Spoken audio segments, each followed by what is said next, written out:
grande empathie, une observation plus poussée, des sens plus développés et j'en passe.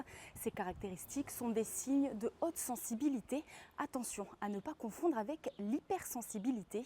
On vous explique tout. La haute sensibilité, ça concerne 30% de gens dans la population. C'est une perception des ressentis plus fins, plus profonds, à partir de tous les stimuli internes, j'allais dire, et externes. Un son, on va le percevoir de manière certainement plus approfondie. Et donc ça veut dire quoi? Ça veut dire qu'on peut être aussi plus rapidement en saturation, plus rapidement fatigable. Ce n'est pas de l'hypersensibilité, parce que l'hypersensibilité, c'est médical.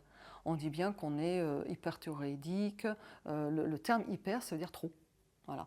On n'est pas des personnes en trop de sensibilité, c'est que cette sensibilité, elle est accrue de par un fonctionnement du système nerveux différent. Voilà.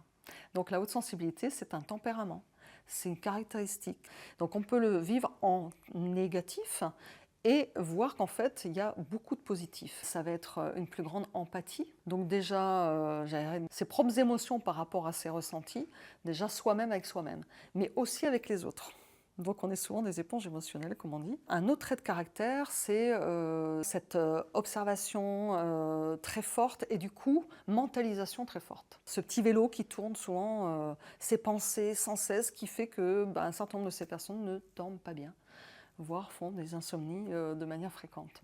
Il y a des gens qui vont avoir une hyperacousie et d'autres plutôt une acuité visuelle plus importante. Après, dans la partie très positive, je dirais, et c'est ça qu'il faut voir aussi, c'est que du coup, cette empathie plus fait que c'est des personnes portées vers l'écoute, la compassion, la compréhension des autres de manière très tolérante en fait. Voilà. Il y a cet aspect intuitif très fort. C'est des personnes qui ressentent et qui disent après j'aurais dû m'écouter, je le savais.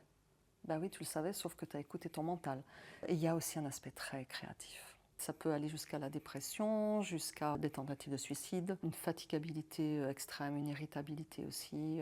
Déjà, on a du mal à se comprendre, et puis on sait qu'on dérange, on sait que les autres, en fait, ne nous comprennent pas.